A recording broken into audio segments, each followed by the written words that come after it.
নমস্কার। আজ আপনারা শুনবেন সত্যজিৎ রায়ের লেখা একটি গল্প, ব্রজবুড়ো। বাংলা চলচ্চিত্রের ইতিহাসে যে কয়েকজন ব্যক্তিত্ব তাদের অসামান্য সৃষ্টিশীলতা দিয়ে বিশ্বজোড়া খ্যাতি অর্জন করেছেন, তাঁদের মধ্যে সত্যজিৎ রায় সর্বাগ্রে স্মরণীয়। তিনি ছিলেন একাধারে চলচ্চিত্র পরিচালক, সাহিত্যিক, চিত্রনাট্যকার, সুরকার ও সম্পাদক। বহুমুখী প্রতিভার অধিকারী এই মানুষটি তাঁর সৃষ্টির মাধ্যমে বাংলা সংস্কৃতিকে আন্তর্জাতিক পরিমণ্ডলে এক অনন্য মর্যাদা এনে দিয়েছেন। আজ তারই লেখা একটি গল্প, ব্রজবুড়ো। শঙ্কর চৌধুরী আধখানা হাতের রুটি ছিঁড়ে ডালে চুবিয়ে মুখে পুড়ে একবার পাশে বসা ছেলের দিকে চেয়ে নিলেন। তারপর চিবোতে চিবোতে বললেন, তোকে একটা কথা বলবো করেও বলা হয়নি। আমাদের ডাইনে একটা বাড়ির পরে একটা দোতলা বাড়িতে এক বুড়ো থাকে, দেখেছিস? হ্যাঁ হ্যাঁ, বলল শুভু। রোজ স্কুল থেকে ফেরার পথে দেখি একতলার বারান্দায় একটা বেতের চেয়ারে বসে থাকেন, আমার দিকে চেয়ে হাসেন।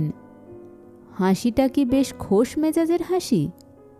শুভু একটু ভেবে বলল, একটু দুষ্টুও হতে পারে। ওই বুড়ো সম্বন্ধে এখানে এসে অবধি অনেক কথা শুনছি, বললেন শঙ্করবাবু। উনি নাকি তন্ত্রমন্ত্র জানেন, টুকটাক করে যাদের পছন্দ নয় তাদের অনিষ্ট করতে পারেন। মোট কথা, উনি রাগলেও ওর কাছে যাস টাস না। শুভুর ভালো নাম সুবীর, বয়স 12। 3 মাস হলো সুবীরেরা কলকাতা থেকে এই শহরে এসেছে। এখানকারই এক কলেজে শঙ্কর চৌধুরী ইংরেজির প্রফেসরের চাকরি পেয়েছেন। সুবীর কলকাতা স্কুল ছেড়ে এখানে সেন্ট টমাসে ভর্তি হয়েছে। সবাই বলে এই জায়গাটা স্বাস্থ্যকর। শীতকালে যে বেশ শীত পড়ে সেটা এই নভেম্বরের গোড়াতেই সকাল সন্ধ্যায় টের পাওয়া যাচ্ছে। সুবীরের মার জায়গাটা খুব পছন্দ। বলেন, এখানকার বাতাসই আলাদা, প্রাণ ভরে নিঃশ্বাস নেওয়া যায়। এই কমাসেই স্কুলে সুবীরের 2-1 বন্ধু হয়েছে। তার মধ্যে দিব্যেন্দুকেই ওর সবচেয়ে ভালো লাগে। শুভু দিবু ক্লাসে পাশাপাশি বসে। দুজনেই পড়াশোনায় ভালো, খেলাধুলোয় দুজনেরই খুব উৎসাহ। দিবু একদিন কথায় কথায় সুবীরকে বলল, ব্রজবুড়ো তো তোদের একটা বাড়ি পরেই থাকে। ব্রজবুড়ো? সুবীর অবাক হয়ে জিজ্ঞেস করল, সে আবার কে? দেখিসনি, মাথায় টাক, ফর্সা রং, দাড়ি গোঁফ কামানো, গলাবন্ধ কোট আর ধুতি পরে বারান্দায় বসে থাকে। সুবীর বলল, ওকে বুঝি লোকে ব্রজবুড়ো বলে? ওকে তো রোজ দেখি। সাবধান, বলল দিব্যেন্দু। ওকে চটাসনি, ও হাসলে তুইও হাসিস। তা তো হাসি। তাহলে ঠিক আছে, ও যদি তোর ওপর ক্ষেপে যায় তাহলে ওর বাড়িতে বসেই সেফ মন্ত্র পড়ে তোর সর্বনাশ করে ছাড়বে। বাবাও আমাকে সাবধান করে দিয়েছেন, বলল সুবীর। একদিন পঞ্চাকে ডেকে একটা ঘুড়ি দিয়েছিল, কোথায় পেল কে জানে, খুব রহস্যজনক ব্যাপার। ওর পুরো নাম কি তা জানি না। এর কিছুদিন পরে সুবীরদের প্রতিবেশী অনুকূল সাহা সন্ধ্যায় এলেন সুবীরের বাবার সঙ্গে আলাপ করতে। আগে কখনো আসেননি, এই প্রথম। বয়সে সুবীরের বাবার চেয়ে অন্তত 10 বছরের বড়। বসবার ঘরে সোফার এক পাশে বসে বললেন, ডিস্টার্ব করলাম না তো? না না, বললেন শঙ্করবাবু। আমি ভাবছিলাম একদিন আপনার ওখানে ঢু মারব। আপনি এলাহাবাদ ব্যাংকে আছেন না? আগে হ্যাঁ, আমি সংসার করিনি, এখানে আমার বাড়িতে আমি একা। কলকাতায় এক ভাই আছে, লোহালক্করের ব্যবসা করে। অফিস থেকে ফিরে পাড়ার কারুর না কারুর বাড়িতে গিয়ে গল্প সল্প করি, অবশ্য একজন বাদে। কে? ব্রজকিশোর বাড়ুজ্জে, নাম শুনেছেন? যাকে ব্রজবুড়ো বলে? আমাদের বাড়ির একটা বাড়ি পড়ে থাকে। আগে হ্যাঁ, ভদ্রলোকের তো অনেক গোলমাল শুনেছি। বিস্তর। বুড়ো এখানে আসে 15 বছর আগে। আমি তখনও আসিনি, কিন্তু বুড়োর দক্ষিণের লাগোয়া বাড়ির নরেশ মল্লিক ছিলেন। তিনি 30 বছর হলো এখানে আছেন। সদানন্দ রোডে গয়নার দোকান আছে। তিনি বলেন সুটকেস হোল্ডার ছাড়াও বুড়োর সঙ্গে নাকি একটা সবুজ রঙের বাক্স ছিল। সে এক আলিশান ব্যাপার। সঙ্গে একজন লোকও ছিল। সে পরের দিন চলে যায়। ওই সবুজ বাক্সের কথা এখন শহরের সকলেই জানে। আমার তো বিশ্বাস ওতেই পুরো তন্ত্রমন্ত্রের সব সরঞ্জাম রয়েছে। উনি আসার আগে নাকি বাড়িটা খালিই পড়ে থাকত। তন্ত্রের ব্যাপারটা কি সত্যি বলে মনে হয়? আমি বলতে পারবো না, তবে নরেশবাবুর কাছেই শুনেছি। বুড়ো দোতলার ঘর থেকে মাঝরাত্রে নাকি অনেক রকম শব্দ শুনেছেন। করতালের আওয়াজ, ডুগি পেটানোর আওয়াজ, বিড়বিড় করে বলা সব মন্ত্র, মাঝে মাঝে হাসির শব্দ। এটা বিশ্বাস না করে উপায় নেই, কারণ বলছি বুড়োর উত্তরের বাড়িতে যিনি থাকেন ভদ্রলোকের নাম বোধহয় জানেন। বাড়ির দরজায় কাঠের ফলকে দেখেছি এন.কে. মজুমদার। হ্যাঁ, নিশিকান্ত মজুমদার ইন্স্যুরেন্স অফিসে চাকরি করেন। ইনিও মাঝরাত্রে ওইসব শোনেন। এমনকি একদিন জানালায় একটা বিভৎস মুখ দেখেন। মজুমদার মশাই সোজা গিয়ে বুড়োকে বলেন যে এইভাবে প্রতিবেশী শান্তিভঙ্গ করলে তিনি পুলিশে খবর দেবেন। এটা বিকেলবেলা। বুড়ো তখন বারান্দায় বসে। শাসানোর ফল কি হলো? সেই তো বলছি, গোলমাল তো বন্ধ হলোই না। মাঝখান থেকে নিশিকান্তবাবু ব্যারাম বাঁধিয়ে বসলেন। হাই ফিভার 106 ডিগ্রি অবধি উঠেছিল। ডাক্তার বললেন ভাইরাস ইনফেকশন, 7 দিনে জ্বর ছাড়ল। নিশিকান্তবাবু দৃঢ় বিশ্বাস বুড়ো তুকতাক করেছিলেন। নীলোৎপলবাবুর একটি ছেলে আছে, বছর 15 বয়স, নাম রতন। আমাদের বাড়ির কাছেই কাকমারার মোড়টাতে থাকে। বুড়ো নাকি তার সঙ্গে ভাব করার জন্য খুবই ব্যগ্র। হাসি মুখ করে হাতছানি দিয়ে ডাকে। রতন ওর ব্যাপার জানে, তাই কোনো আমল দেয় না। সুবীরকে তার বাবা বারণ করেছেন, কিন্তু দিব্যেন্দুকে কেউ বারণ করেনি। দিব্যেন্দুর বাবা এইসব তন্ত্র মন্ত্র তুকতাক বিশ্বাস করেন না। বলেন, একটা নিরীহ বুড়োকে উদ্দেশ্য করে মিথ্যে গালমন্দ করা হচ্ছে। ওকে দেখলেই বোঝা যায় ওর মধ্যে কোনো গণ্ডগোল নেই। দিব্যেন্দু যদিও শুভকে বুড়ো সম্বন্ধে সাবধান করে দিয়েছিল, কিন্তু বাপের কাছ থেকে সে যে একটা বেপরোয়া ভাব পেয়েছে সেটা যাবে কোথায়? সে একদিন শুভকে বলল, আজ তোর সঙ্গে ফিরব, তোর বাড়িও যাওয়া হবে, আর বুড়ো কি করে তাও দেখা যাবে।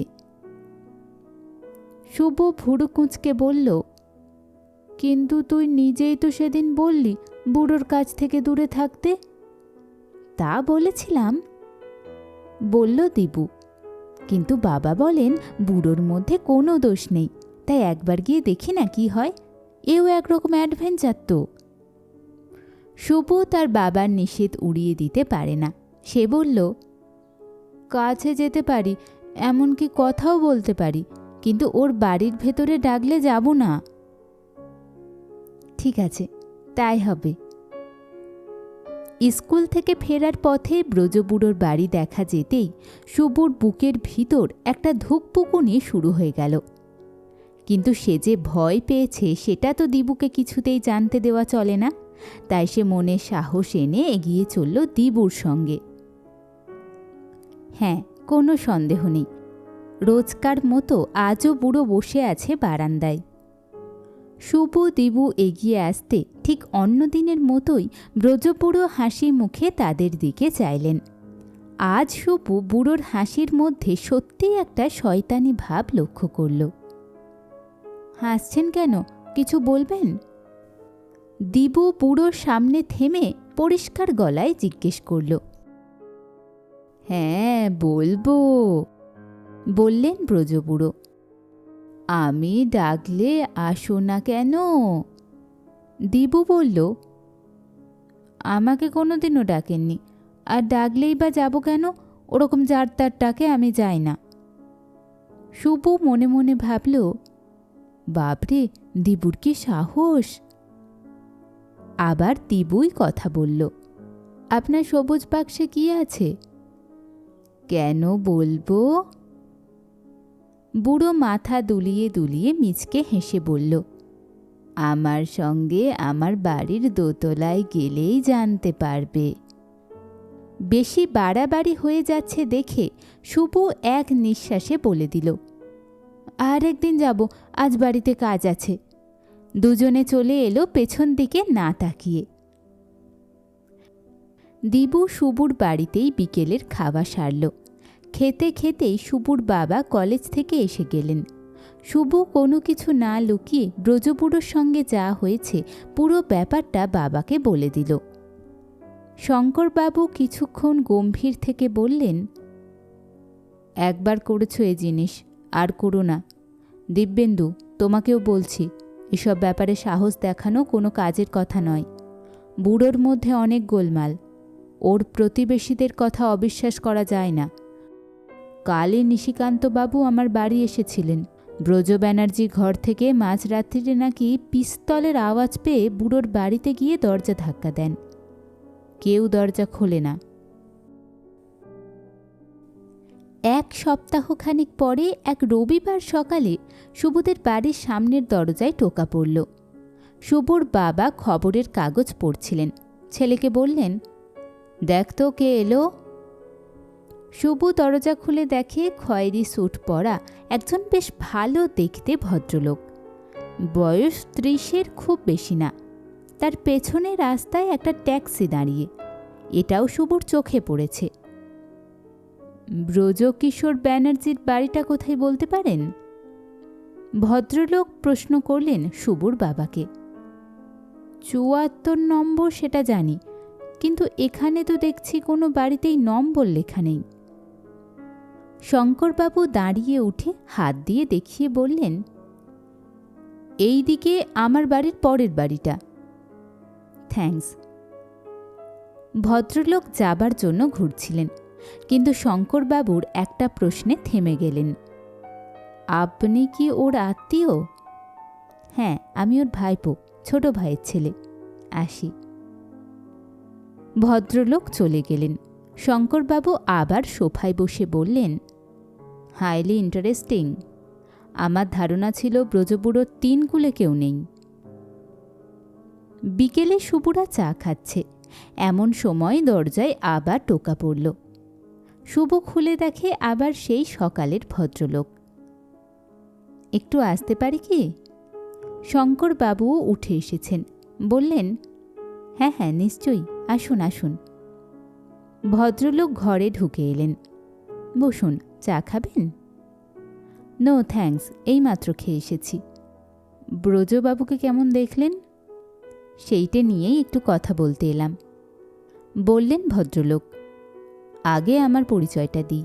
আমার নাম অমিতাভ ব্যানার্জি। আমার পেশা হচ্ছে মনের ব্যারামের চিকিৎসা করা, সাইকায়াট্রি। কলেজে পড়ার সময় থেকেই শখটা হয়েছিল। বাবা রাজি হয়ে গেলেন। আমি বিলেতে গিয়ে পাশ করে ওখানেই 3 বছর প্র্যাকটিস করলাম। কিছুদিন হলো কলকাতা এসেছি। বাবার কাছ থেকেই জ্যাঠার কথাটা শুনেছিলাম। বাবা লখনৌতে ওকালতি করেন। আমার জন্ম, পড়াশোনা সবই ওখানেই। আমি ব্রজ জ্যাঠাকে কোনো দিনও দেখিনি। যখন কলকাতায় গিয়েছি ততদিনে ব্রজ জ্যাঠা আপনাদের এখানে চলে এসেছেন। এটা শুনেছিলাম যে কলকাতায় থাকতে জ্যাঠা চুপচাপ বাড়িতে বসে থাকতেন, কারুর সঙ্গে মিশতেন না। ডাক্তার দেখে বলেছিলেন শরীরে কোনো ব্যারাম নেই। যে বাড়িতে রয়েছেন সেটা কার? ওটা আমার ঠাকুরদা তৈরি করেছিলেন। উনি ব্যবসা করতেন, অনেক পয়সা করেছিলেন। মারা যাবার আগে 3 ছেলেকে উইল করে টাকা সমান ভাগে ভাগ করে দিয়ে যান। কাজেই ব্রজ জ্যাঠার টাকার অভাব নেই। উনি কি তন্ত্র চর্চা করছেন নাকি? কি যে করেছেন তা কেউ সঠিক বলতে পারবে না। আমরা থাকতাম লখনৌতে, মেজ জ্যাঠার কাজ ছিল ব্যাঙ্গালোরে। ব্রজ জ্যাঠা কলকাতাতেই থাকতেন, তবে গোটা 3 চাকর ছাড়া দেখবার আর কেউ ছিল না। তন্ত্রের ব্যাপার জানি না, তবে ওর যে মানসিক ব্যারাম রয়েছে তাতে অন্তত আমার সন্দেহ নেই। কথা হচ্ছে কি ব্যারাম সেটা এখনো ধরতে পারেননি। ধরব কি করে, আমার সঙ্গে তো কথাই বলছেন না। তবে আমার একটা প্রস্তাব আছে। কি? ওর চাকর বলছিল উনি নাকি ছোটদের ওপর কখনো রাগ করেন না। তাই ভাবছিলাম যদি আপনার ছেলেকে একবার সঙ্গে নিয়ে যেতে পারি তাহলে হয়তো উনি মুখ খুলতে পারেন। শুভু বলল, ওর একটা সবুজ বাক্স আছে কি? অমিতাভবাবু চোখ বড় বড় করে বললেন, বাক্স মানে কি? সে তো এক বিশাল ট্রাঙ্ক। আমি ওকে জিজ্ঞেস করেছিলাম তাতে কি আছে, উনি কোনো জবাবই দিলেন না। শঙ্করবাবু বললেন, ঠিক আছে, আমার ছেলে যাবে, কিন্তু তার সঙ্গে তার বাবাও যাবে। নিশ্চয়ই, সে তো খুব ভালো কথা, আমি খানিকটা জোর পাব। 5 মিনিটের মধ্যে 3 জনে বেরিয়ে পড়লেন। ব্রজবুড়োর বাড়ির দরজায় ধাক্কা দিতেই একটা বুড়ো চাকর এসে দরজা খুলে দিল। বাবু কোথায়? জিজ্ঞেস করলেন অমিতাভবাবু। আগে দোতলায় শোবার ঘরে। আজ বাইরে বসবেন না? আগে আপনি আসার পর থেকেই উনি কেমন যেন হয়ে গেছেন, আজ বিকেলে চাও খেলেন না। ঠিক আছে, আমরা ওর সঙ্গে একটু দেখা করব। আসুন মিস্টার চৌধুরী। 3 জনে দোতলায় গিয়ে হাজির হলো। ডান দিকে একটা দরজা। ডক্টর ব্যানার্জির পিছন পিছন শঙ্করবাবু আর শুভুও ঘরে ঢুকল। ব্রজবুড়ো বালিশে পিঠ দিয়ে খাটো শোয়া। শুভুকে দেখেই তার মুখে হাসি ফুটে উঠে সঙ্গে সঙ্গেই মিলিয়ে গেল। তোমার সঙ্গে আবার এরা কেন? অভিমানে সুরে বললেন ব্রজবুড়ো। শুভু বলল, আপনি সবুজ বাক্সটার কথা বলছিলেন, সেটা দেখতে এলাম। প্রকাণ্ড সবুজ ট্রাঙ্কটা শুভু ঘরে ঢুকেই দেখেছিল। খাটের উল্টো দিকে দেয়ালের সামনে রাখা রয়েছে, বোঝাই যায় আদ্যিকালের ট্রাঙ্ক। নিশ্চয়ই দেখাবো, বললেন ব্রজবুড়ো, কিন্তু এখন না, ওরা ঘর থেকে বেরোলে দেখাবো। ডক্টর ব্যানার্জি শঙ্করবাবুকে বললেন, চলুন মিস্টার চৌধুরী, আমরা পাশের ঘরে যাই। 2 জন বেরিয়ে যেতে বুড়োর মুখে আবার হাসি ফুটল। শুভুর বুকের ভিতর আবার ধুকপুকুনি। ব্রজবুড়ো খাট থেকে নেমে ট্যাঙ্ক থেকে একটা চাবি বার করে ট্রাঙ্কটা খুলে ডালাটা উপরে তুলে দিলেন। দেখো। এ কি? এ যে খেলনায় ভর্তি। রেলগাড়ি, বন্দুক, রাক্ষসের মুখোশ, বিল্ডিং ব্লকস, মেকানো, লুডো, লটো, খেলার গ্রামোফোন, তাছাড়া আরও কত খেলা, সেসব শুভু কখনো চোখেই দেখেনি, নাম শোনা তো দূরের কথা। এগুলো কার? শুভু ঢোক গিলে জিজ্ঞেস করল। ব্রজবুড়ো 2 হাত মাথার ওপর তুলে তুড়ি বাজিয়ে দুলিয়ে গান করছিলেন। আমি রাম খেলতি লক সিং, তাই নাচি তিরিং তিরিং। এবার গান বন্ধ করে নিজের বুকে চাপড় মেরে চেঁচিয়ে উঠলেন, আমার! শুভু বুঝল এই খেলার বন্দুকের আওয়াজ শুনেই পাশের বাড়ির লোক ভেবেছে পিস্তল। ওই মুখোশ পরে বুড়ো জানালায় দাঁড়াতেই ভেবেছে রাক্ষস। আর এই সব খেলনার নানা রকম আওয়াজ শুনেই ভেবেছে বুড়ো তুকতাক করছে। শুভু বলল, বাবা আর ডাক্তারবাবুকে ডাকি? ওরা যদি আমার খেলনা নিয়ে নেয়? মোটেই নেবে না, ওরা খুব ভালো লোক, আপনার কোনো অনিষ্ট করবে না। তবে ডাকো। 2 জনে এলেন। ট্রাঙ্কের ডালা এখনো খোলা। অমিতাভ ব্যানার্জি ভেতরের জিনিসগুলো দেখে চাপা গলায় বললেন, সব ব্রিটিশ আমলের বিলিতি খেলনা, ওর নিজের ছেলেবেলার জিনিস। এর জুড়ি আজকাল আর এদেশে পাওয়া যাবে না। তারপর ব্রজবুড়োর দিকে চেয়ে বললেন, আপনি বসুন জ্যাঠা, বসুন। আমরা আপনার ভালো করতেই এসেছি। যে ভালো রয়েছে তাকে আবার ভালো করবে কি? কড়া সুরে জিজ্ঞেস করলেন ব্রজবুড়ো। ঠিক বলেছেন, বললেন ডক্টর ব্যানার্জি। আমি ভুল বলেছিলাম, আপনার কোনো চিন্তা নেই, আমি কালকেই চলে যাব। যাবে বই কি, নিশ্চয়ই যাবে। অমিতাভ ব্যানার্জির সঙ্গে শুভু আর শঙ্করবাবু নিচে নেমে এলেন। এও একরকম মনের ব্যারাম, জানেন তো, বললেন ডক্টর ব্যানার্জি। শরীরে বার্ধক্যের পুরো ছাপ, কিন্তু মন সেই বালক অবস্থার পরে আর বাড়েনি। বড়দের তাই সহ্য করতে পারেন না, নিজের বয়সে সাথী খোঁজেন, অথচ কোনো ছেলে ওর কাছে যাবে না। কি করুণ অবস্থা ভেবে দেখুন তো। আপনি সত্যিই কাল চলে যাবেন? শঙ্করবাবু জিজ্ঞেস করলেন। হ্যাঁ, আমি গেলে উনি ভালো থাকবেন, তাছাড়া এই ব্যারামের চিকিৎসা বলে তো কিছু নেই। শঙ্করবাবু ছেলের পিঠে হাত রেখে বললেন, তুই মাঝে মাঝে ব্রজবুড়োকে সঙ্গ দিস, তোর বন্ধুদেরও বলিস। সুপুরা অমিতাভ বাবুর কাছ থেকে বিদায় নিয়ে বাড়ি ফেরার উদ্যোগ করল। দোতলার ঘর থেকে তখন করতালের সঙ্গে সঙ্গে শোনা যাচ্ছে, পাদুর বলে ওরে ও ভাই সজারু, আজকে রাতে দেখবি একটা মজারু, আজকে হেথায় চামচিকি আর পেঁচারা, আসবে সবাই মরবে ইঁদুর বেচারা। আপনারা শুনছিলেন সত্যজিৎ রায়ের লেখা গল্প ব্রজবুড়ো। গল্প পাঠ ভালো লাগলে চ্যানেলটি সাবস্ক্রাইব করবেন। ধন্যবাদ।